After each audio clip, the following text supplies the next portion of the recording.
Hi എല്ലാവർക്കും എൻ്റെ പുതിയ വീഡിയോയിലോട്ട് സ്വാഗതം. അപ്പോൾ നമ്മളിന്ന് ചെയ്യാൻ പോകുന്നത് ഒരു ബീട്രൂട്ട് അച്ചാറാണ്. അപ്പോൾ നമുക്ക് നേരെ വീഡിയോയിലോട്ട് കിടക്കാം. അതിനു മുമ്പ് നിങ്ങൾ ഈ ചാനൽ ആദ്യമായിട്ട് കാണുകയാണെങ്കിൽ ഒന്ന് സബ്സ്ക്രൈബ് ചെയ്യണം. അതുപോലെ തൊട്ടടുത്തുള്ള ബെല്ലൈക്കൺ ഒന്ന് പ്രസ് ചെയ്യണം. ഞാൻ ചെയ്യുന്ന വ്യത്യസ്തമായ വീഡിയോ നിങ്ങൾക്ക് നോട്ടിഫിക്കേഷനായിട്ട് എത്തിച്ചേരുന്നതായിരിക്കും. അപ്പോൾ നമുക്ക് നേരെ വീഡിയോയിലോട്ട് പോകാം.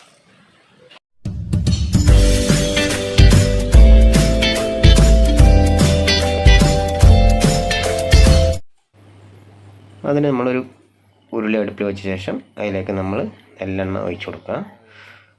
ഒരു 150 ഗ്രാം നെല്ലെണ്ണയാണ് നമ്മളിപ്പോൾ എടുത്തിട്ടുള്ളത്. അതിൽ എണ്ണ ചൂടായ ശേഷം അതിലേക്ക് നമ്മൾ നേരത്തെ കട്ട് ചെയ്ത് വെച്ച ബീട്രൂട്ട് ഇട്ട് കൊടുക്കുക.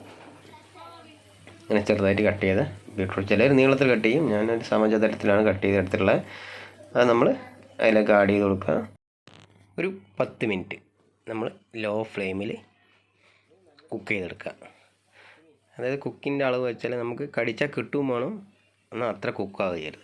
ഒരു 40% കുക്കാകുന്ന വരെ നമ്മളൊന്ന് വെയിറ്റ് ചെയ്യുക. അതായത് ഒരു 10 മിനിറ്റ് നമ്മളിങ്ങനെ ലോ ഫ്ലെയിമിൽ ഇളക്കിക്കൊണ്ടിരുന്നാൽ തന്നെ അത് ഏകദേശം റെഡിയാവും. അങ്ങനെ ഏകദേശം നമ്മുടെ ബീട്രൂട്ട് കുക്കായിട്ടുണ്ട്. ഇനി നമുക്ക് അത് മാറ്റി വെക്കാം. നമ്മൾ മാറ്റി വെച്ചിട്ടുണ്ട്. ഇനി നമുക്ക് ഒരു ചീനച്ചട്ടി അടുപ്പിൽ വെച്ചിട്ട് അതിലേക്ക് നമ്മൾ ഒരു 150 ഗ്രാം നെല്ലെണ്ണ എടുത്തിട്ടുള്ളത്. അച്ചാറിന് നല്ലത് നെല്ലെണ്ണ തന്നെയാണ്. ഇനി ആ എണ്ണ ചൂടായി വന്ന ശേഷം അതിലേക്ക് നമ്മൾ കടുക് ഇട്ട് കൊടുത്തിട്ടുണ്ട്. കടുക് ഒന്ന് പൊട്ടുന്നവരെ ഒന്ന് വെയിറ്റ് ചെയ്യാം. കടുക് ഏകദേശം പൊട്ട് റെഡി ആയിട്ടുണ്ട്. അതിലേക്ക് നമ്മൾ വെളുത്തുള്ളി തണ്ട് കീറിയ വെളുത്തുള്ളി ഒരു 50 ഗ്രാം വെളുത്തുള്ളി നമ്മൾ അതിലേക്ക് ആഡ് ചെയ്ത് കൊടുക്കാം. പിന്നെ നമുക്ക് അതേപോലെ തന്നെ ഒരു 50 ഗ്രാം ഇഞ്ചിയും കൂടി ചെറുതായിട്ട് അരിഞ്ഞ ഇഞ്ചിയും കൂടി നമ്മൾ അതിലേക്ക് ആഡ് ചെയ്ത് കൊടുക്കുന്നുണ്ട്. ഇനി ഇത് രണ്ടും കൂടി നന്നായിട്ട് മിക്സ് ചെയ്യുക. ഒരു ഗോൾഡൻ കളർ ആകുന്നവരെ മിക്സ് ചെയ്യുക. പിന്നെ അതിലേക്ക് നമ്മൾ പച്ചമുളക് റൗണ്ടായിട്ട് അരിഞ്ഞ പച്ചമുളകും കൂടി അതിലേക്ക് നമ്മൾ ആഡ് ചെയ്ത് കൊടുക്കുക. ഒരു ബ്രൗൺ കളർ ആകുന്നവരെ നമ്മളൊന്ന് വഴറ്റിയെടുക്കുക. ചെറുതീയിൽ നമ്മൾ ലോ ഫ്ലെയിമിൽ വെച്ചിട്ട് നമ്മൾ ചെയ്താൽ മതി. അധികം ചെയ്താൽ ചിലപ്പോൾ കരിഞ്ഞു പോകാൻ ചാൻസ് ഉണ്ട്. ലോ ഫ്ലെയിമിൽ വെച്ചിട്ട് ഇതേപോലെ നമ്മളൊന്ന് ബ്രൗൺ കളർ ആകുന്നവരെ ഒന്ന് കുക്ക് ചെയ്തെടുക്കുക.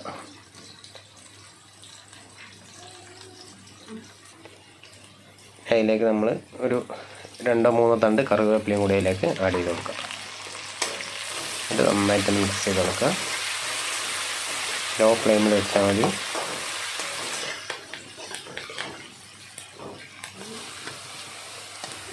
അങ്ങനെ ഏകദേശം നമ്മുടെ കറിവേപ്പിലയും വെളുത്തുള്ളിയും ഇഞ്ചിയും പച്ചമുളകൊക്കെ ഒന്ന് കുക്കായി വന്നിട്ടുണ്ട്. ഇനി നമ്മൾക്ക് അതിലേക്ക് ആവശ്യമായ പൊടികൾ ചേർത്ത് കൊടുക്കാം. മഞ്ഞൾപ്പൊടി ഒരു 1/2 ടീസ്പൂൺ മഞ്ഞൾപ്പൊടി നമ്മൾ അതിൽ ഇട്ട് കൊടുക്കുന്നുണ്ട്. പിന്നെ നമ്മൾ മുളക് പൊടി ഞാനിപ്പോൾ ഒരു 4.5 ടീസ്പൂൺ ഇടുന്നുണ്ട്. 4 ടീസ്പൂൺ 2 കിലോ ബീട്രൂട്ടാണ് നമ്മൾ എടുത്തിട്ടുള്ളത്. അപ്പോൾ ഒരു 4.5 ടീസ്പൂൺ മുളക് പൊടി ഇടുന്നുണ്ട്. ഞാൻ കാശ്മീരി ചില്ലി ഇടുന്നില്ല, കളർ കിട്ടാൻ വേണ്ടി. അപ്പോൾ നമ്മൾ ബീട്രൂട്ട് ആകുമ്പോൾ അതിൻ്റെ ആവശ്യമില്ല, അതുകൊണ്ട് നമ്മൾ സാധാ മുളക് പൊടി തന്നെയാണ് 4.5 ടീസ്പൂൺ ഇട്ടത്. പിന്നെ ഉലുവാപ്പൊടി ഒരു ടീസ്പൂൺ ഉലുവാപ്പൊടി കൂടി അതിലേക്ക് ഇട്ട് കൊടുക്കുന്നുണ്ട്. എന്നിട്ട് ഇത് നന്നായിട്ടൊന്ന് മിക്സ് ചെയ്ത് കൊടുക്കുക. പച്ച സ്മെല്ലൊക്കെ ഒന്ന് പോകുന്നവരെ നന്നായിട്ടൊന്ന് ലോ ഫ്ലെയിമിൽ തന്നെ വെച്ചിട്ട് നമ്മൾ നന്നായിട്ട് മിക്സ് ചെയ്ത് കൊടുക്കുക. നല്ല സ്മെല്ലാണ്. ഇനി നമ്മൾ ആവശ്യത്തിന് ഉപ്പ് ഇപ്പോൾ ഞാൻ 2 ടീസ്പൂൺ ഉപ്പിടുന്നുള്ളൂ. നമുക്ക് ആവശ്യത്തിന് നോക്കിയിട്ട് പിന്നെ ചേർക്കുന്നതാണ്. അങ്ങനെ സാൾട്ടും കൂടി ഇട്ട ശേഷം നന്നായിട്ടൊന്ന് മിക്സ് ചെയ്യാം.